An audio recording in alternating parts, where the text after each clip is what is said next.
We were discussing the input and output impedances in a amplifier which has incorporated negative feedback.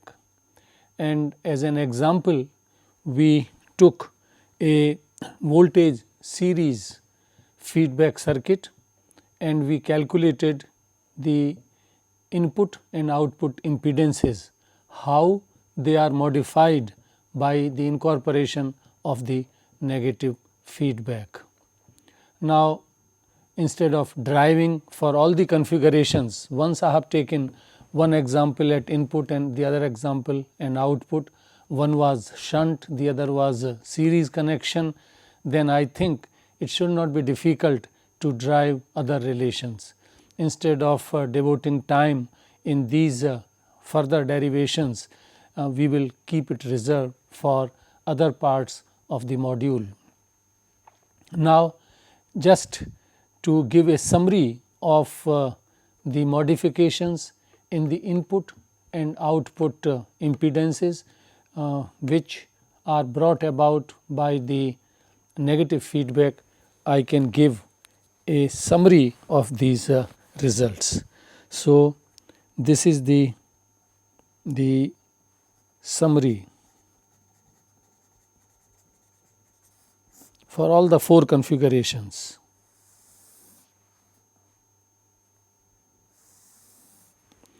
This is the feedback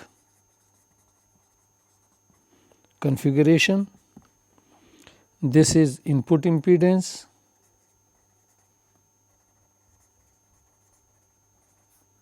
and this is the output impedance.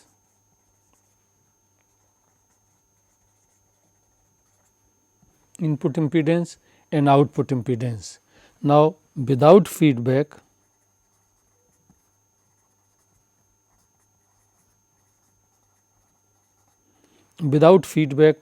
this is input impedance is taken as Z I and the output impedance is taken as Z 0. Now, so how these Z I and Z 0 are modified in the 4 configurations. First, we take voltage series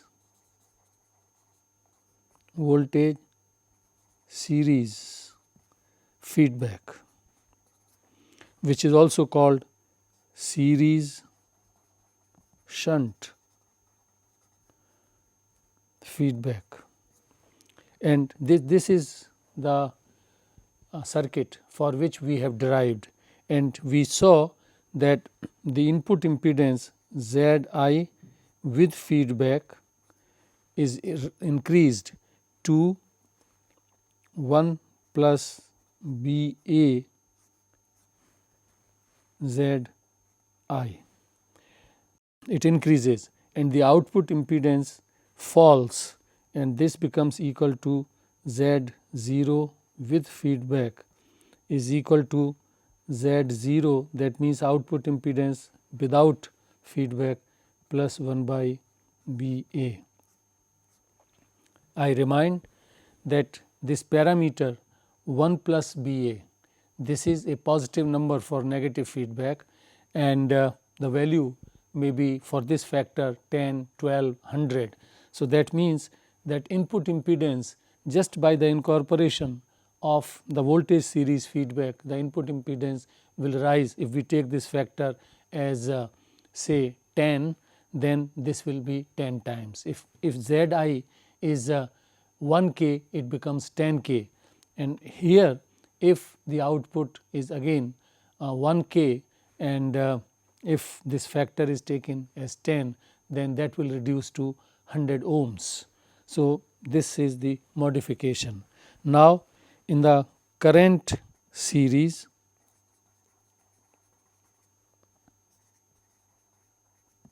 feedback, which is also known as series,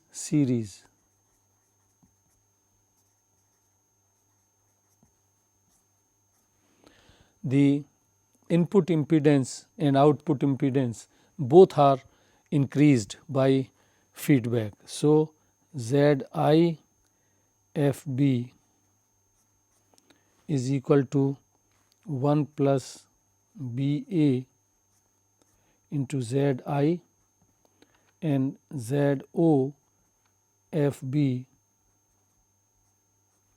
is 1 plus BA Z0.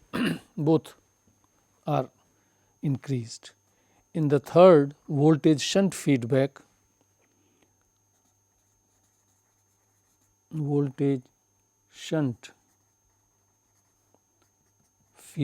which is also known as shunt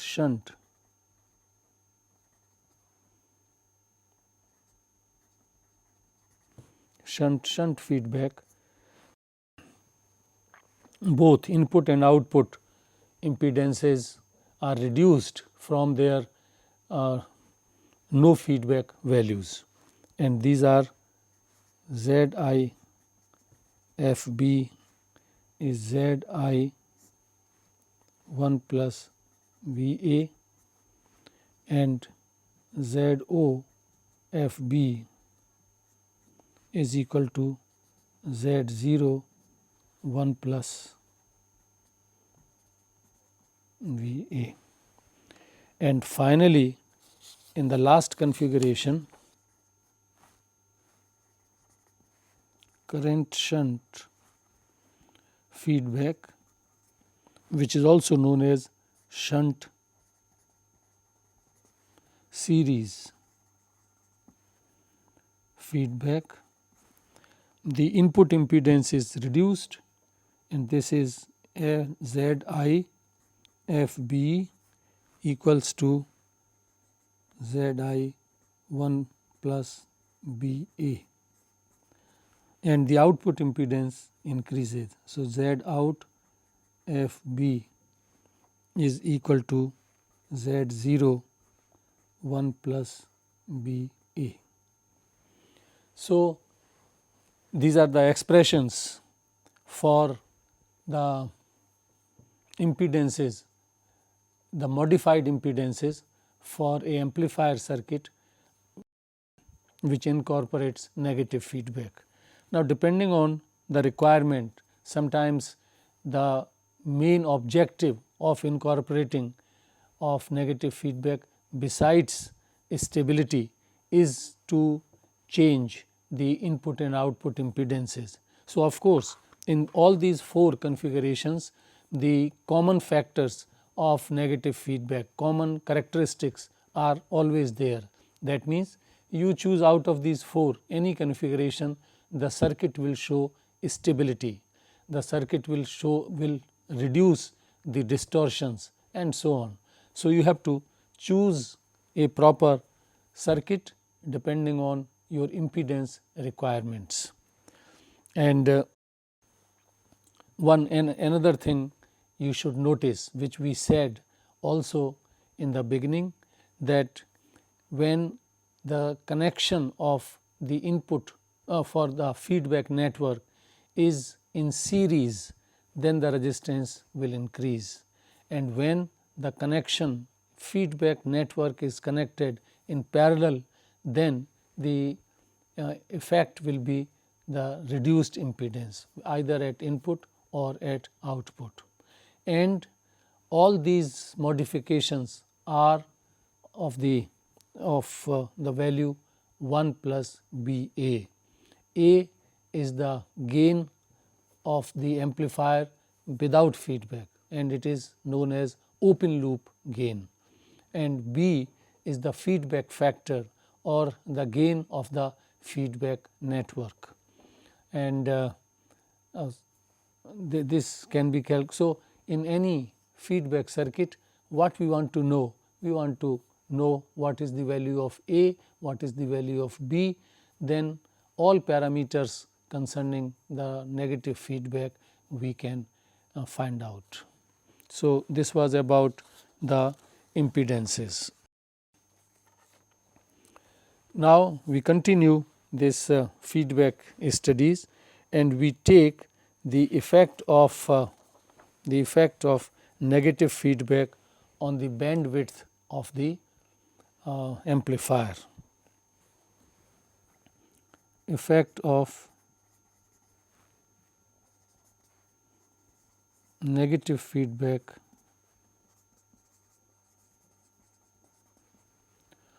on the bandwidth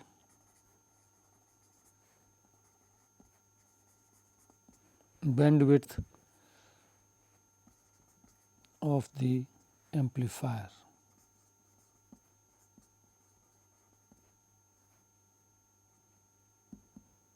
We study this thing.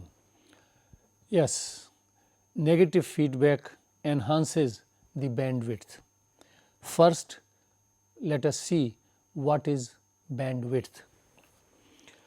In general, for any amplifier, if we plot the gain versus frequency response, meaning that here this is the input signal, and suppose for this type of experiment we keep the frequency variable. Frequency is varying. We start from very low frequencies and go to high frequencies and measure the gain of the amplifier. For example, it may be simply a voltage gain. Then what is the kind of, when we plot gain versus the signal frequency, then what kind of plot we get? This is this.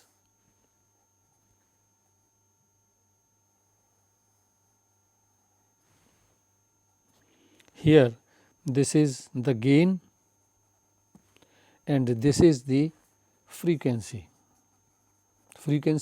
of input signal, frequency of the signal to be amplified, frequency. Now, we are seeing that this plot can be divided easily into three regions of frequency. One is,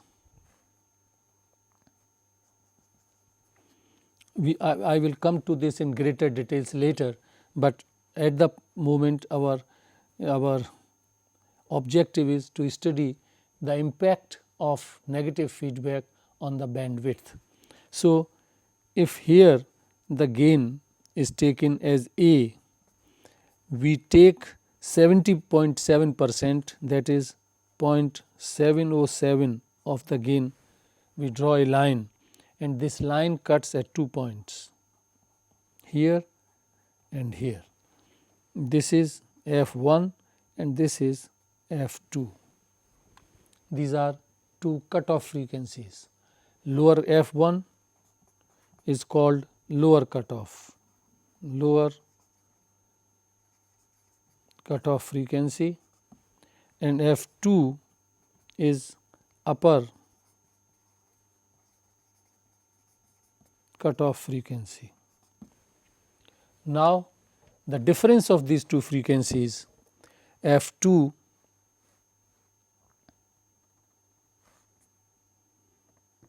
minus F1, this is called bandwidth.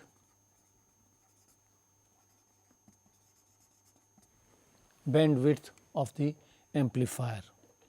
Depending on our application, how much this bandwidth should be, we have to design the amplifier accordingly. It may be very large, it may be small, requirement may be of not very high bandwidth and requirement may be very high bandwidth. So, accordingly that circuit has to be designed, and negative feedback enhances. This is one of the techniques. Incorporation of negative feedback enhances the bandwidth. That means, if this is the bandwidth without feedback, then with feedback, for example, this may be like that. So, here F1 also increases, F2 also increases. F1 increases means it becomes further lower. So, it falls actually, F1 falls and F2 rises. So, the bandwidth increases. Now, how does it happen? Let us briefly explain.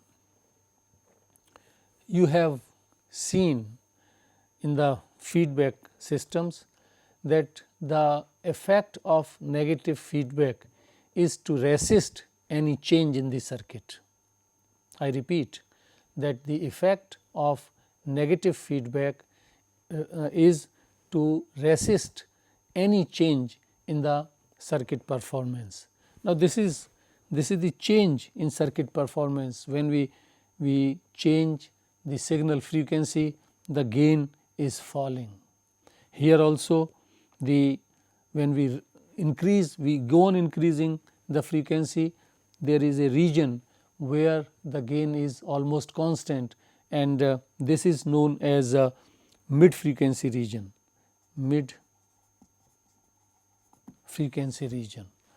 and so there is a mid frequency, and then again it falls, because we are going to study this thing soon in details. So, at the moment I just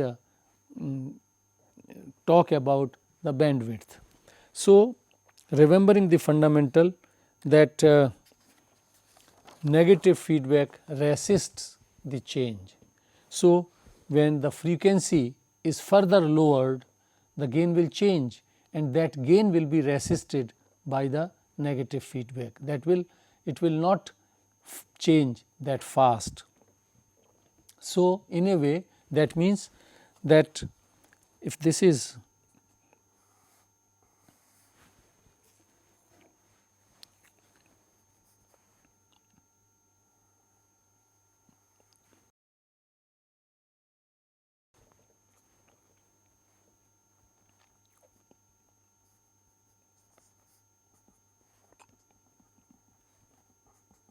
F1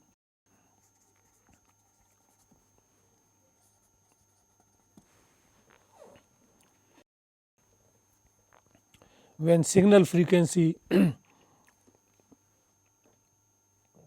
is further reduced,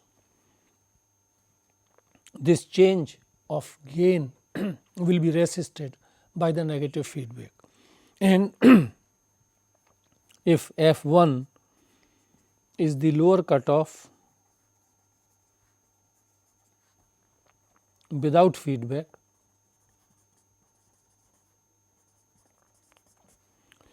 with feedback, that means F1 with feedback is reduced, and as we have seen that all changes are of the magnitude of 1 plus B A. So,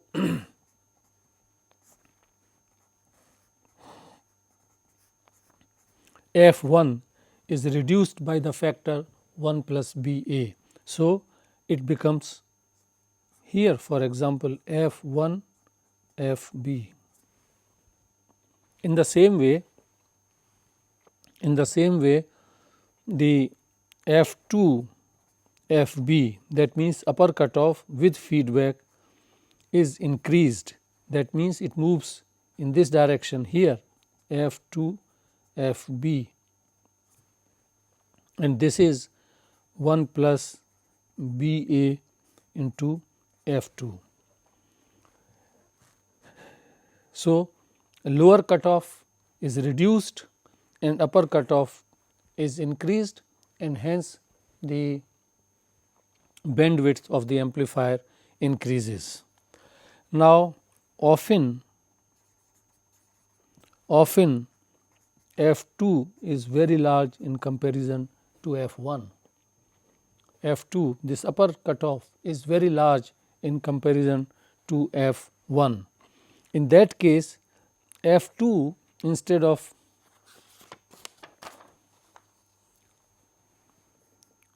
as we said, the bandwidth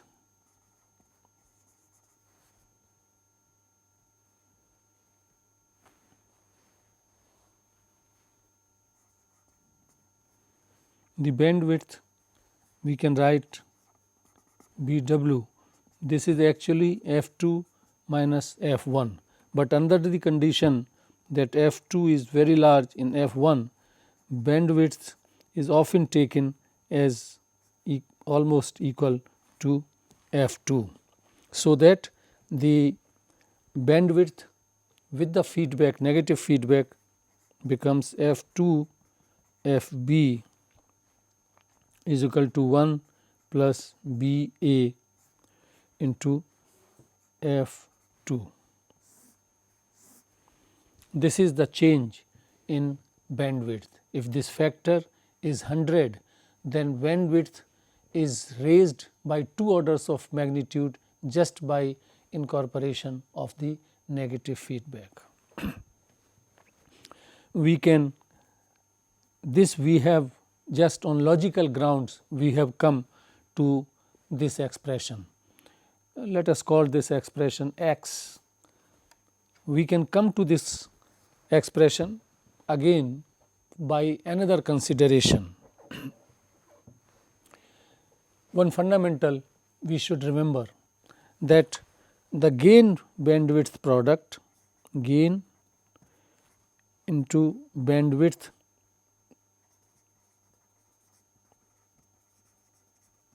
product is a constant for any amplifier, and this comes out to be equal to when gain, look here, when gain is unity, that means gain falls to 1, then that is known as upper cutoff frequency and ft.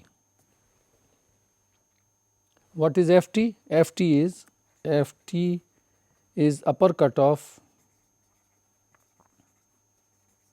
frequency at which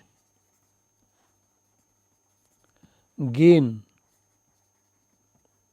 falls to 1, that is unity. Gain bandwidth product is constant for any device and for the circuit which is using that device and this product is equal to ft. If gain is taken as 1 here, then this is the bandwidth. So, ft fundamentally becomes equal to bandwidth. So, upper frequency which we are taking as the bandwidth. So, upper cutoff frequency at which gain falls to unity. Now, this expression gain into bandwidth is equal to ft. Let us call this equation y.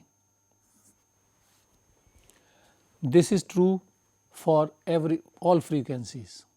If gain increases, bandwidth falls and the product will still be equal to ft. And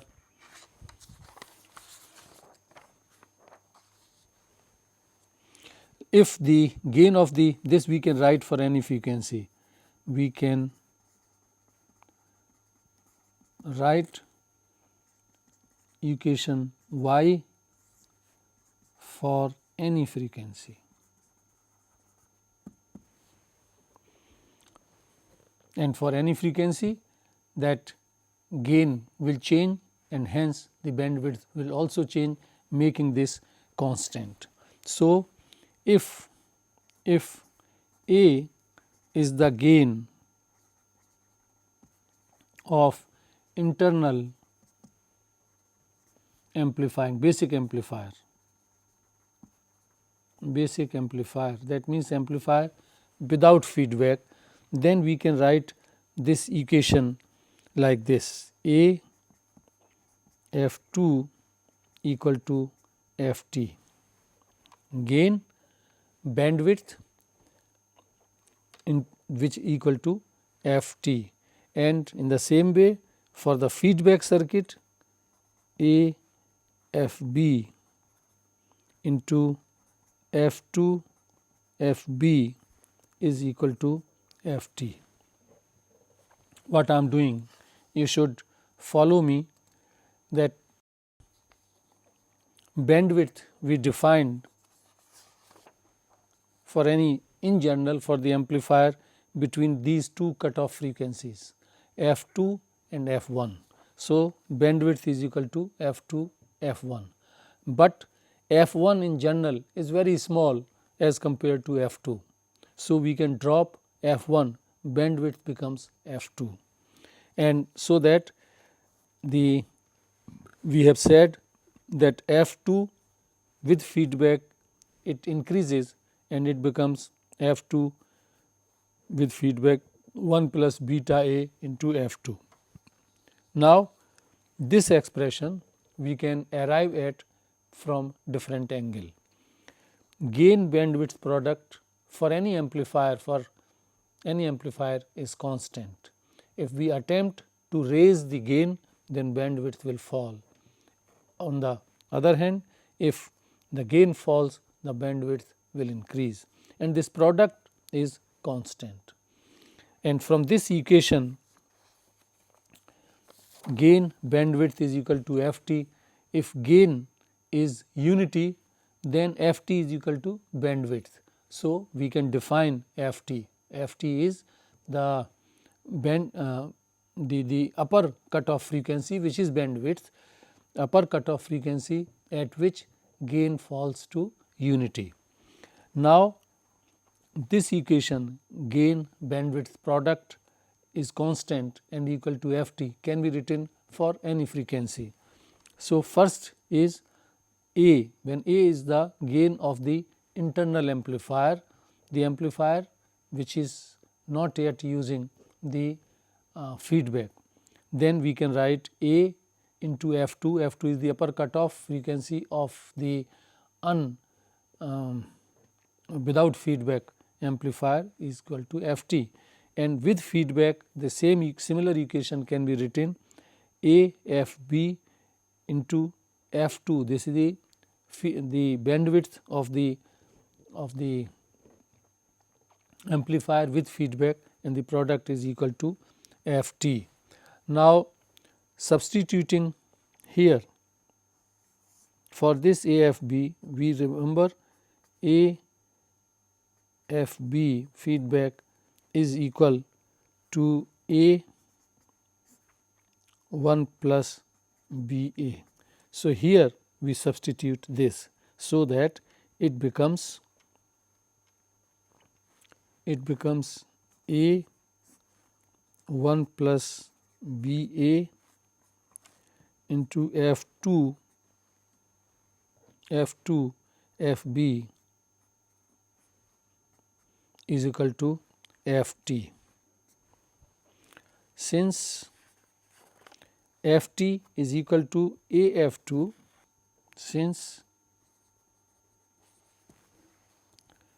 Ft is equal to AF2, this equation becomes A 1 plus BA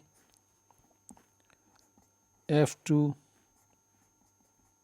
Fb equal to AF2,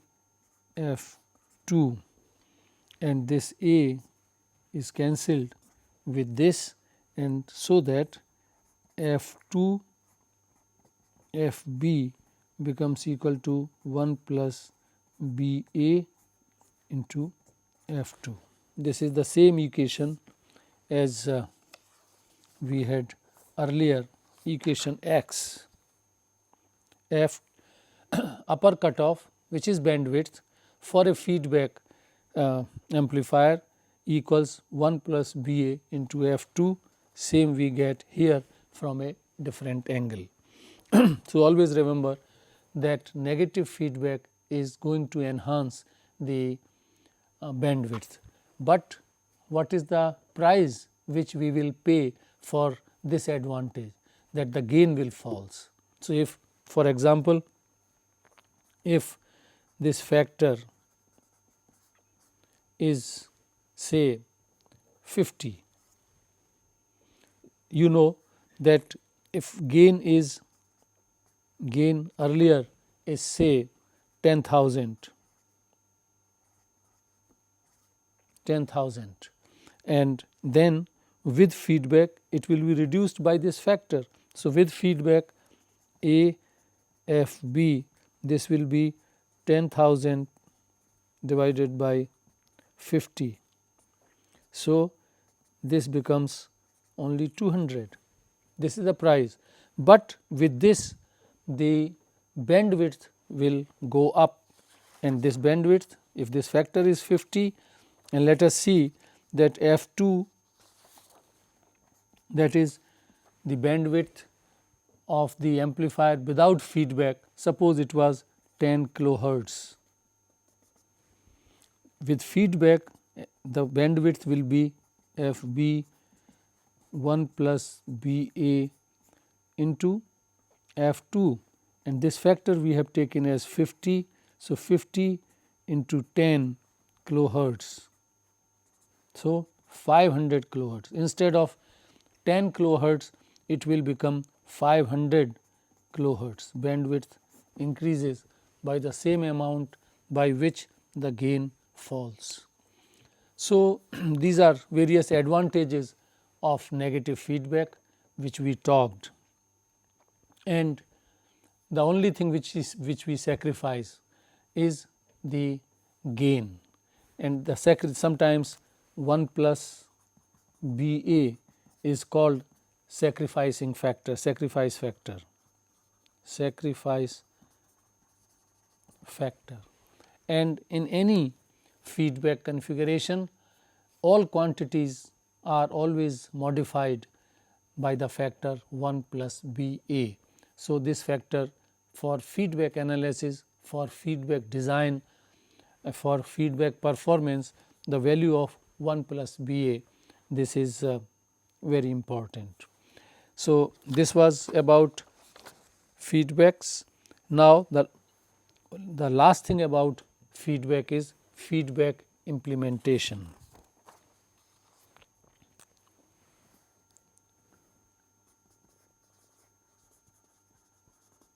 Feedback implementation.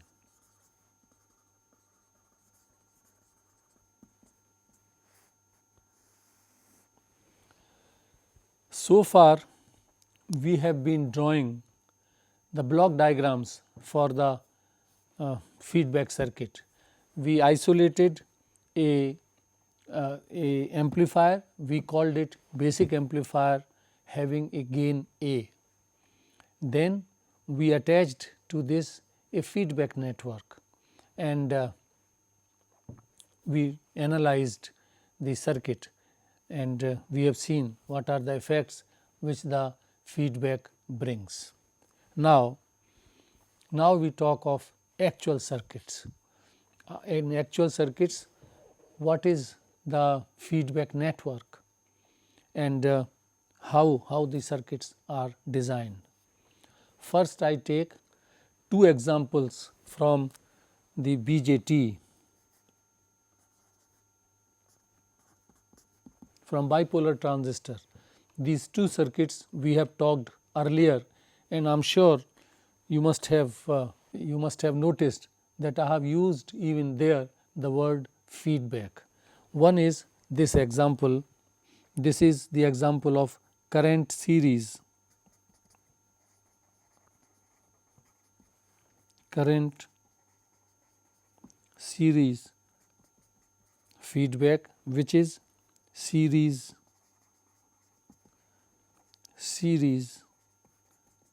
feedback, and the circuit will look familiar to you.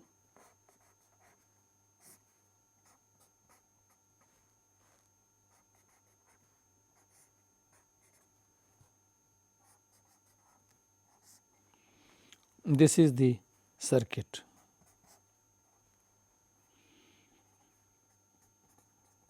This is RC, R1, R2, RE.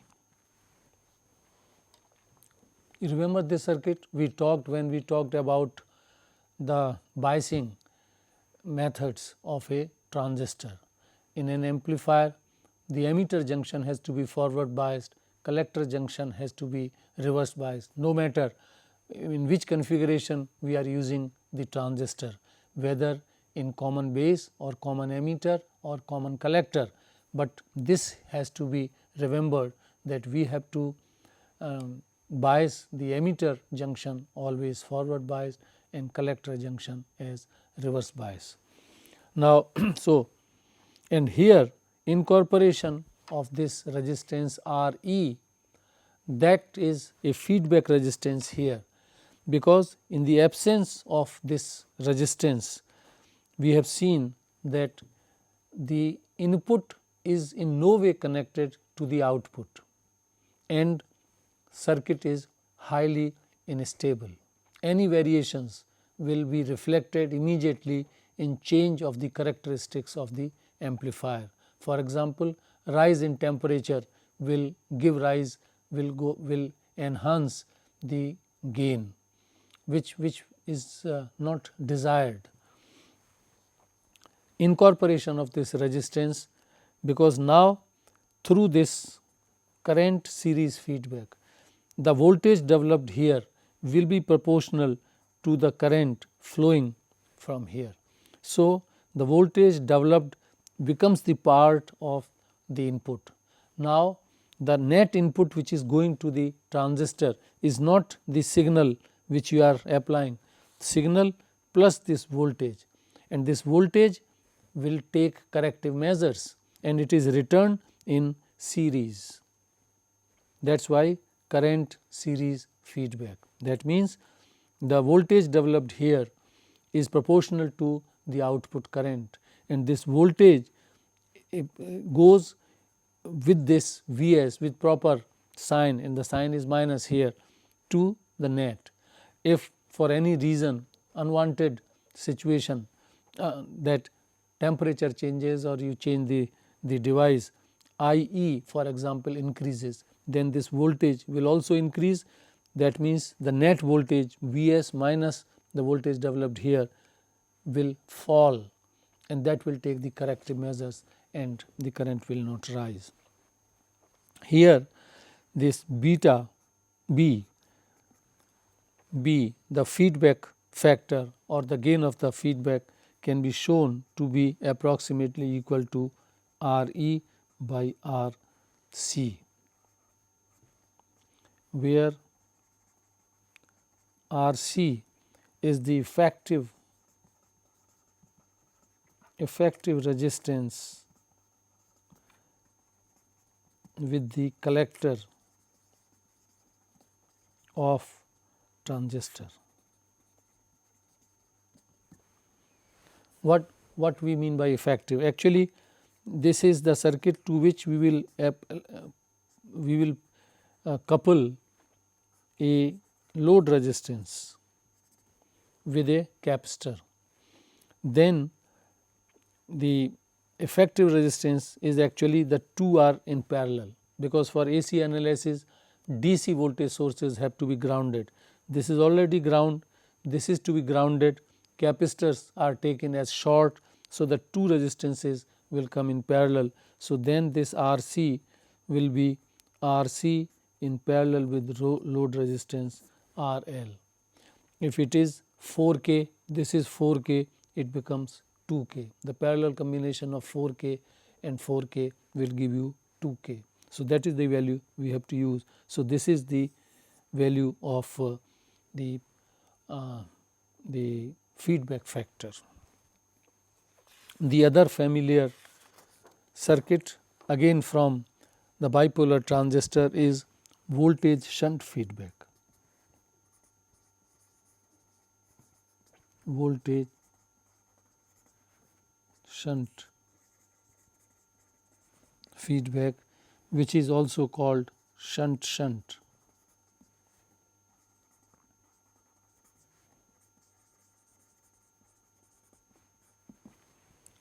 And this circuit again you will recall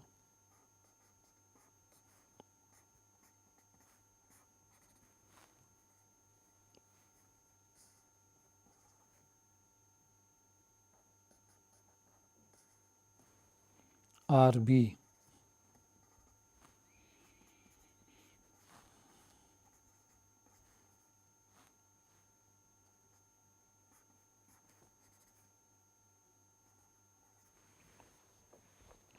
I am sure you will recall this circuit. This is IB. Here the feedback is through this resistance RB. So, resistance RB forms the feedback network.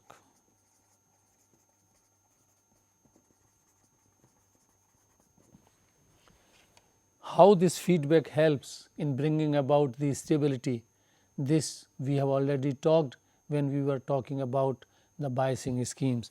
This was the collector feedback bias, which is often used when, and the simplicity of the circuit is very attractive. So, and of course, it brings stability.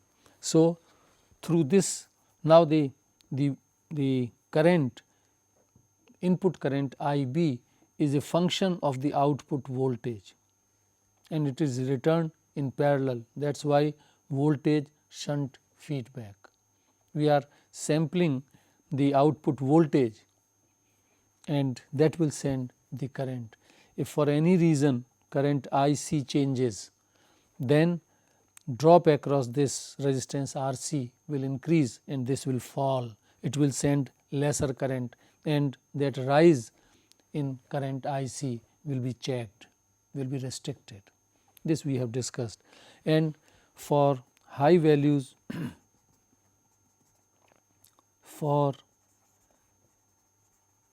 high values of resistance RB, the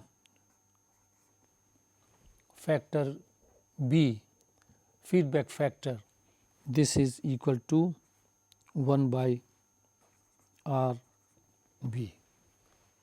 So, suppose it is 500 kilo ohms, then let RB be 500 kilo ohms, then B will be 1 by 500 10 to power 3, which is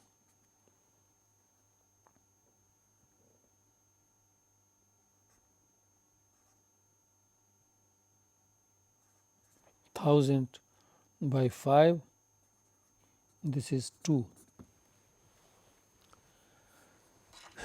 Now, I take two examples for feedback from operational amplifiers. Operational amplifiers we will be talking little later, that is one of the modules, and we will go in greater details about operational amplifiers. Operational amplifiers are very important in all kinds of electronics, whether it is analog electronics or digital electronics. Operational amplifiers are popularly called as op-amps, operational amplifiers.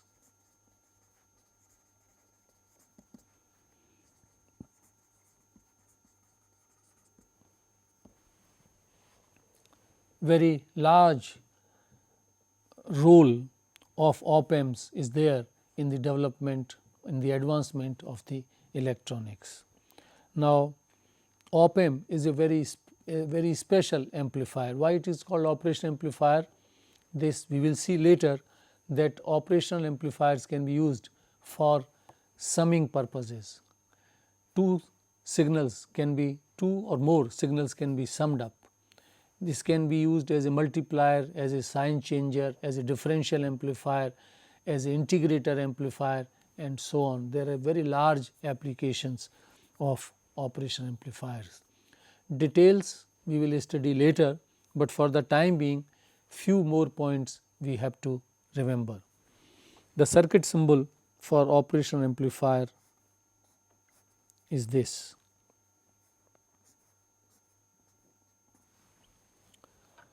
There are two inputs, one is with minus sign, other is with plus sign. This is called inverting input, and this is plus sign is known as non-inverting. this is the output. Now, all voltages are given with respect to ground. So, if we give here a AC signal, then here the polarity, if the signal is attached, is given to the inverting input, then at the output it will appear with phase reversal. That means, there will be a phase change of pi when it is highest positive, peak positive, it will be peak negative. If we apply a DC voltage plus, it will appear as minus, and if we give minus, it will appear as plus. There are two inputs, and if the signals are given at both the inputs, then difference of the two will be amplified. This is a very important system, operation amplifier, and there is a, this is not shown the batteries. This makes use of a split power supply. So, plus VCC minus VEE, but as I said, they are implied that without a DC bias, the no electronic circuit works. So, but this is not shown for the sake of simplicity of the circuits. This may be 9 volts, 12 volts, 15 volts, up to 30 volts, because there is a very large number of operation amplifiers. In the market, there are more than 2000 different types of operation amplifiers to meet different requirements. So, remembering that it is a high gain. By high gain, we mean that the most commonly used op amps have a gain, voltage gain to the tune of 10 to power 5. That means 100,000, gain of 100,000. So, it is a multi-stage amplifier, it is a direct coupled amplifier, and so on. Now, the one beauty, why this is so popular, that is different, but why we are taking examples from here, that in these two circuits which we discussed, these two circuits, either this or this, here the feedback network was the part of the main circuit. Here in op amp, we externally connect the feedback resistances, and there it is easy to understand and to drive things. So, first we take just two examples. The one is voltage series feedback.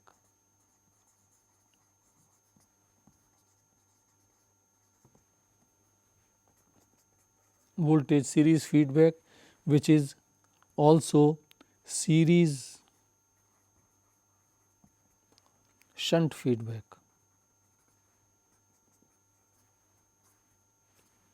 And the circuit is this.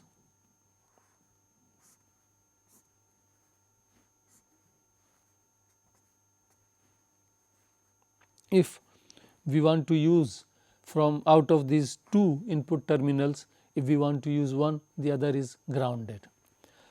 So, that way if we ground this non-inverting terminal, then we are using as a inverting amplifier, and if we ground the inverting input, then signal will be fed to the non-inverting input, and then we are using it as a non-inverting amplifier. And if signals are given to both, none of the two is grounded, then we are talking about differential amplifier, and the difference of the two signals will be amplified. So, here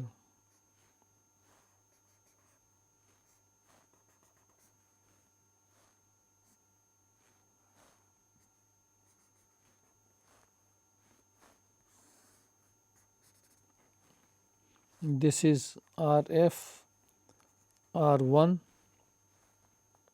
this is of course plus VCC minus VEE. This plus VCC gives reverse bias to the collector of the transistors, and this forward biases the emitter of the amplifier.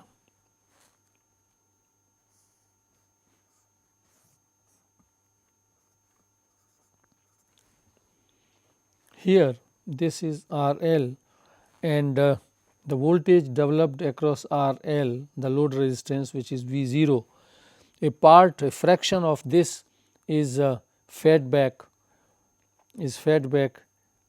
through resistance. So, this R 1 and RF network forms the feedback network, and the voltage drop, this is also acting as a voltage divider.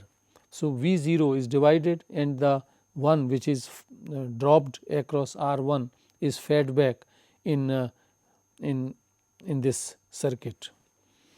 That is the feedback connection, and here the voltage which are feeding is proportional to V 0. This is voltage developed, here is V f, and V f varies in proportion to V 0.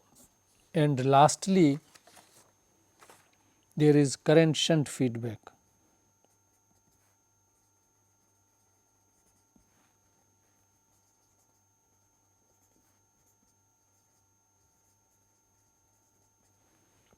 Current shunt feedback, and this is this.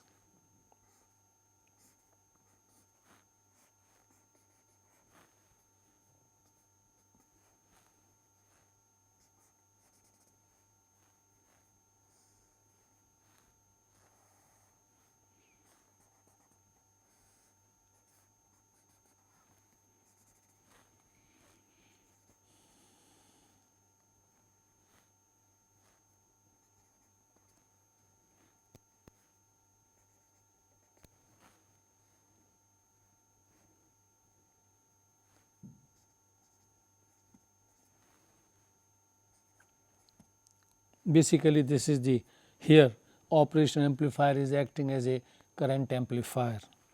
So, this is I s, which is divided into two parts, I e and I f, and this current I f, which is the feedback current,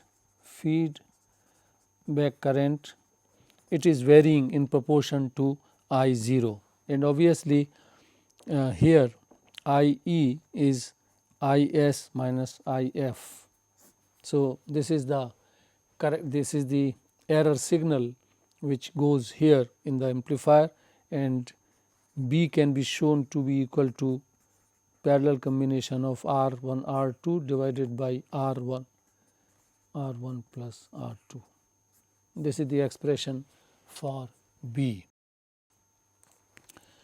This is the feedback part, feedback circuits, feedback analysis of the amplifier, and the remaining part of this module, that is the coupling methods and study of RC networks, and why we get that kind of frequency response which was shown.